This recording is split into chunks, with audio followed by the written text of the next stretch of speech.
Good morning, and thank you for joining me for Assembly today. I pray that our new way of meeting for the next several weeks will bring some consistency to your Fridays and will help you see some of your friends or view the recording after it is made and focus your mind on God's Word and all the things that we're learning, even though we're away from school physically. I'd like to begin this morning's assembly with a word of prayer, and then we'll jump into the lesson that's going to focus on the April attribute. Please bow your head and close your eyes, and we will go to the Lord in prayer. Dear gracious Heavenly Father, I thank you for this day and for the way that you have protected us thus far. Lord, I just come to you, and although there are so many things that are going on amongst us and around our world, Lord, I want to give you thanks for allowing us the freedom to come together, Lord, the technology that has provided us a way to have these meetings. And Lord, I just pray that throughout this all that you will be glorified, that as we share the truth of your word, that it will be embedded in our hearts and minds, and that we will choose to live our life that will show that to others and be hope in a world that is so very dark and confusing, especially at this moment in time. Lord, we love you, and we give this time over to you. In your name I pray, amen. So boys and girls, as we start a new month of April, we do have a new attribute. So if you haven't had a chance to review that yet at home, we'll do that this morning. And then you can make that part of your regular lessons as you go through the various things that your teachers are sending you to take care of at home as you continue to learn.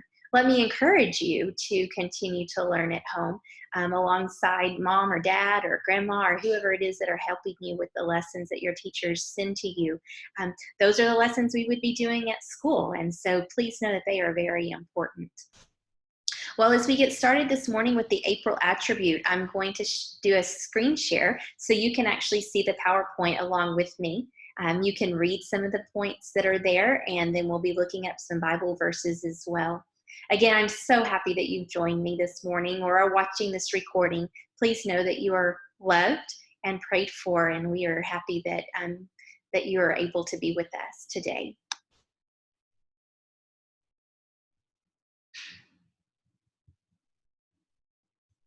So there's our slideshow that's normally up at Assembly. You'll probably recognize that.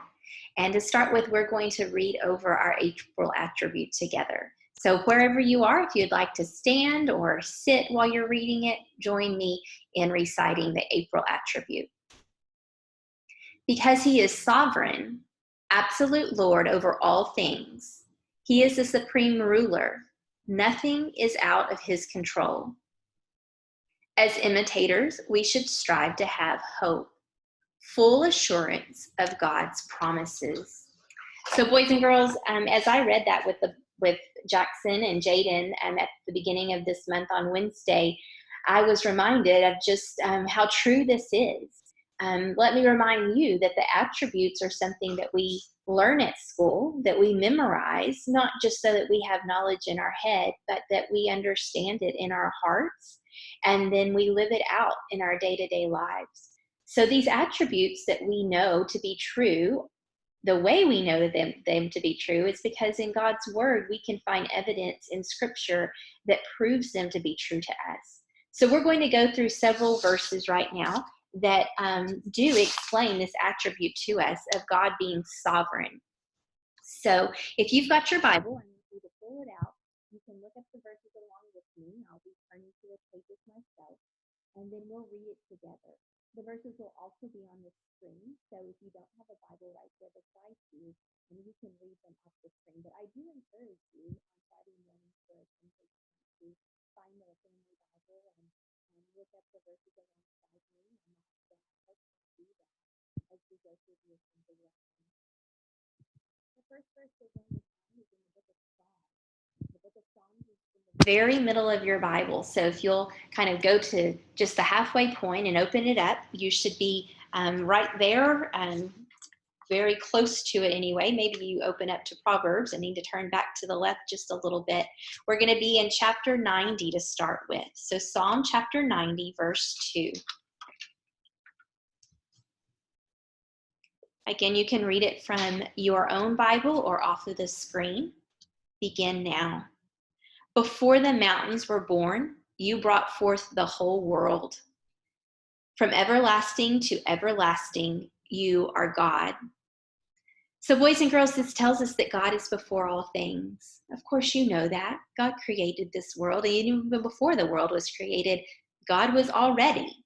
He has always been and always will be. The next verse is right there in the same book, Psalm 147. So just turn a few pages over, find the chapter 147, and look down to verse 5. Read it with me now. Great is our Lord and mighty in power. His understanding has no limit. Boys and girls, God knows all things. I know that sometimes we like to think that we know all things, but we don't. We do, though, know who does. God knows all things. It tells us that his understanding has no limit. He understands all things. Now we're going to turn to another book in the Old Testament. So you'll go a few books to your right and find the book of Jeremiah and turn to chapter 32. You'll find verse 27, and that's where we're going to read. Ready, begin. I am the Lord, the God of all mankind. Is anything too hard for me? Boys and girls, that's asking a question. And of course, we know the answer to that question is no. Nothing is too hard for the Lord. We know that God can do all things.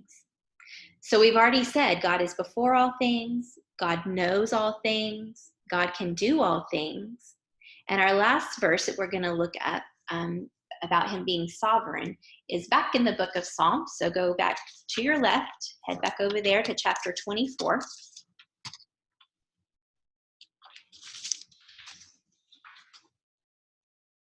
We're going to read both verses 1 and 2. Ready, begin.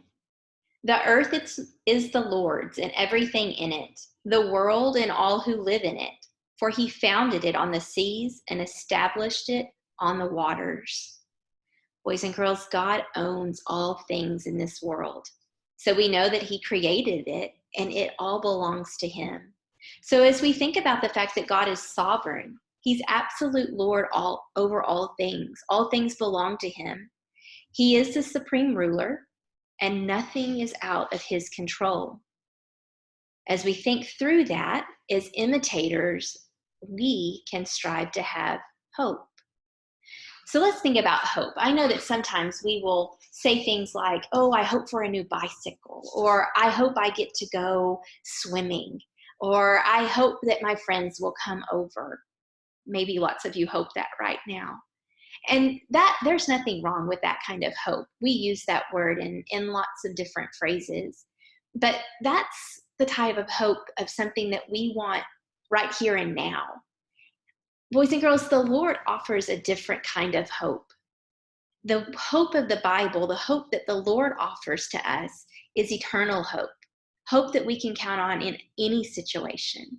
So I want to look at some verses that speak to this hope of eternity and the hope that we can find in our Lord.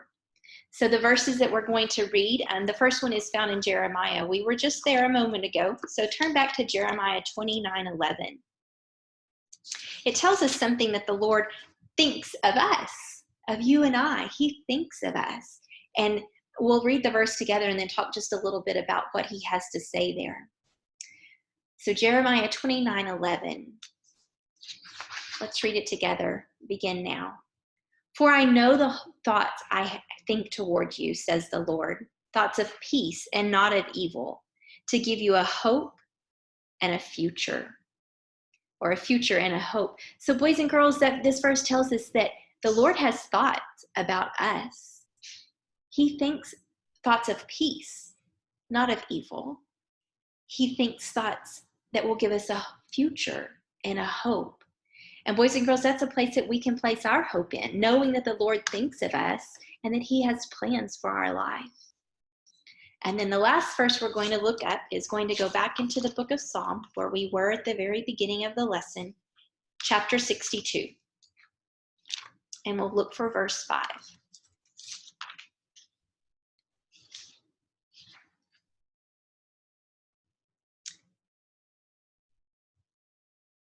Ready, begin. Yes, my soul find rest in God. Hope comes from him. The translation that I'm reading out of says, "For God alone, O my soul, wait in silence, for my hope is from him." When we're waiting on something, it means that we are expecting it, and hopefully we're waiting patiently on it. We find rest in God and the hope that we have for him, knowing that he thinks thoughts towards us that are good and not evil.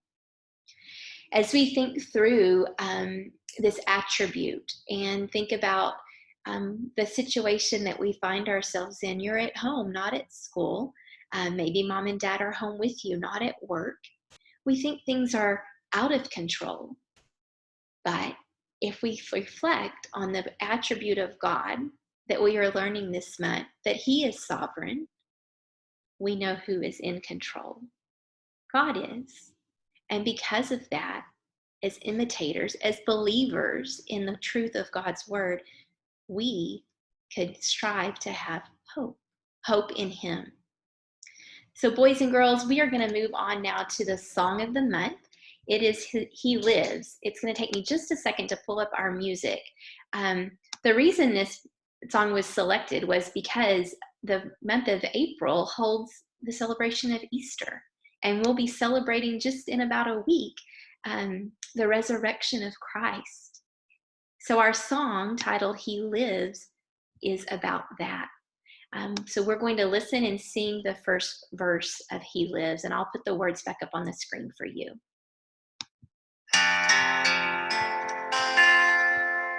I serve a risen Savior, he's in the world today. I know that he is living, whatever men may say. I see his hand of mercy, I hear his voice of cheer. In just the time I need him, he's always near. He lives, Christ Jesus lives today. He walks with me and talks with me along life's narrow way. He lives, salvation to impart. You ask me how I know he lives. He lives within my heart.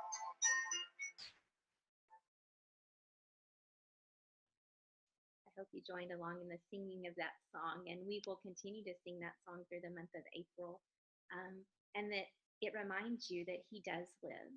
That's another reason, boys and girls, that we can have hope. I am again so pleased that you were able to join me today for Assembly, or that you're watching this video later.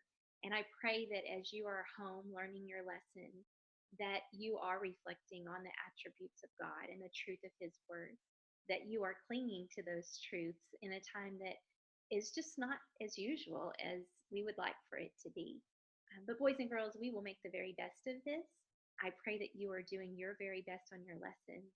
And until we meet again, either at Assembly next Friday or maybe another video that I'm able to put together, I pray that you are safe and well. If you'll please bow your heads and close your eyes, we'll end Assembly today with a word of prayer. Dear gracious Heavenly Father, again, we come to you this day and we thank you. We thank you that you are sovereign over all and that you are in control. Even as things seem to be out of control, we remind ourselves that the truth of your word tells us that you hold us, that we can find hope in you, and that you are in control, that you are sovereign.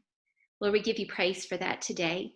Lord, I lift up the prayers that so many of our families have today, and knowing that we are missing seeing each other at school. And I just pray that from this assembly lesson that you have given us some peace in our heart, and that we will be reminded to turn to your word each and every day to remind ourselves of the truth that it holds. In your name I pray, amen. Well, boys and girls, I hope that you have a wonderful weekend. I look forward to seeing you in person at some point.